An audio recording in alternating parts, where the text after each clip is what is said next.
For several decades, a large saltwater crocodile, estimated to be 25 feet long, terrorized the people of Sarawak along the Bujang Senang River. This crocodile was identified by its large white back and an enormous head.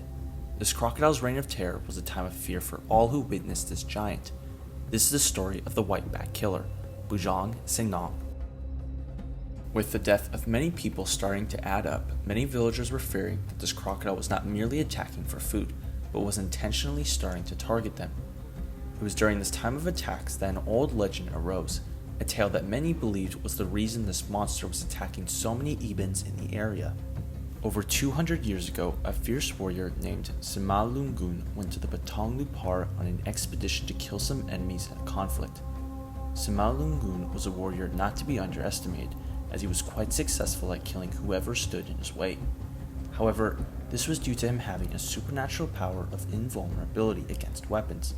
Although no one knew of a way to defeat Simalungun, his enemies knew there had to be a way to get past his powers. In a desperate attempt to kill him, Simalungun's enemies kidnapped his wife and forced her to tell them his secret. Simalungun, who had learned of his wife's capture, rushed over to where his wife was being held captive to save her. At the Bujang Senang River, Simalungun met with his foes, with them holding on to his wife. Although they had released his wife to get to Simalungun, they impaled her with a javelin, and she died before he could even reach his wife. In a moment of rage, Simalungun lashed out at his enemies and a battle took place. As they fought, it was observed that Simalungun's powers weakened whenever he was in the water. With all their might, the group was able to kill the warrior in the river. Simalungun and his wife's body was left to sink in the water. However, this would not be the end of this warrior's journey. Deities who had witnessed his death revived him, but turned him into a large white crocodile. It was at this moment he started a personal vendetta to kill all of those who killed him and their descendants. This was the moment Bujang Senang was born. With several decades of terrorizing the people of Sarawak, Bujang Senang would kill his final victim on May 21, 1992. Dayang Anak Bayang was traveling with her mother, Umay Anak Rayang, and her father Bayang Anak Sapit back to their farm. As they traveled, they encountered a river crossing they would normally take, but it flooded due to the high tide. Although Bayang wanted to wait for the tide to go down, Dayang wanted to continue anyway. Bayang left to go home and left the two women behind to travel on their own. Although Dayang had initially crossed the stream on her own, she crossed it again to help her mother get across. As Dayang put out her hand to assist her mother, Bujang Senang appeared and grabbed Dayang with his jaws. Umay held onto her daughter and screamed for help. She even grabbed a floating tree branch and hit the crocodile several times, but Bujang Senang swam off with Dayang. Bayang heard the commotion and he, along with several other farmers, took off after the crocodile. Dayang's brother, Ani Anak Bayang, was fishing in Sugay Pelaban further downriver when he was informed about the attack. Armed with a shotgun, he paddled upriver to the spot and saw the crocodile with his sister in its mouth. The reptile was moving upriver. He quickly shot twice, but nothing happened. Another neighbor, Mandao Anak Tabor, joined Eni in another boat, and the chase continued upriver. At about 9 a.m., the tragic news reached Rumah Imam, Dayang's longhouse. In the meantime, the chase continued. They lost sight of the reptile, but the pursuit continued. By noon, a total of 26 people gathered to kill Bujang Senang.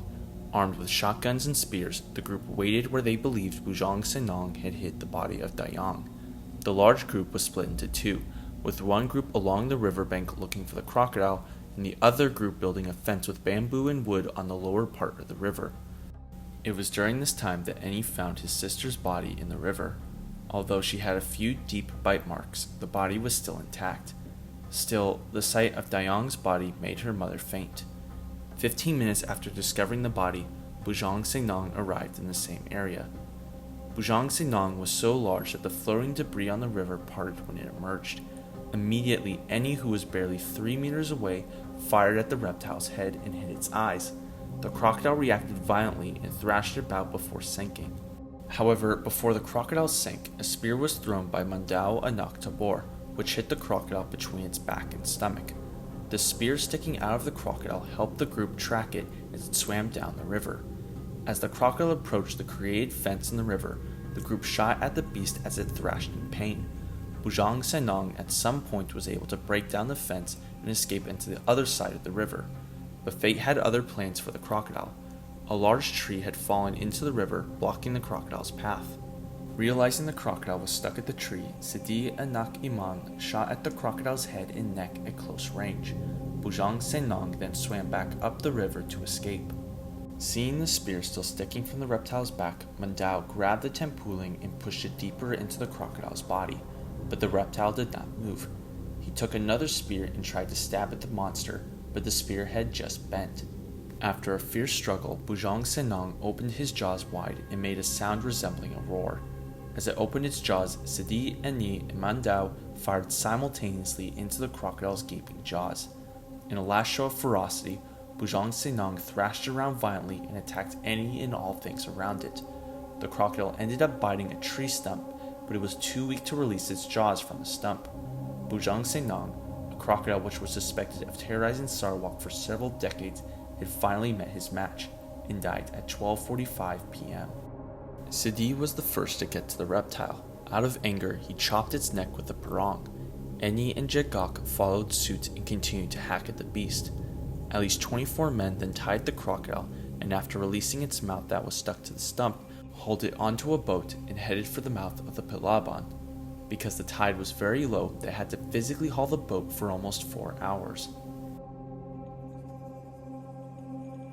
The body of the crocodile was laid out, and it was apparent to many that were there that this was the beast that terrorized Sarawak for so long. Along with the crocodile's huge size, it was revealed to have a massive white back, just like what was claimed in multiple reports. For the villagers along the Batong Lupar River that day, a sense of happiness yet sorrow echoed in the area. After decades of deaths, a killing machine was finally put down, but a woman still died. However, sometime later, a strange realization was made which almost confirmed the legend tied to this crocodile. Dayang was actually the sister-in-law to Bangan, the victim from 1982, and Inchi, the victim from 1962, was a nephew of Bahrain, the victim from 1989. To add on to this, the famous bird that flies by and is a sign of bad luck, the Burung Embuas, was heard before 2 of the attacks. The first one was before Bangan's, and the second was before Bahrain's. There are a few meanings tied to this call, but we can summarize it with 2 meanings given the context of these attacks. One is, if you hear the voice of the Embuas from the left side of the path when you reach a gathering of warriors during a war expedition, it is not a good omen. It indicates that you will be very tired during the battle and will not be able to kill your foe.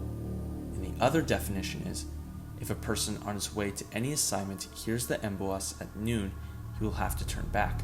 Failing to do so would result in sickness or death. With these 2 definitions in mind, was it possible that the Embuas was truly trying to warn these men of their fate, and knew they were descendants of the warriors who killed Simalungun?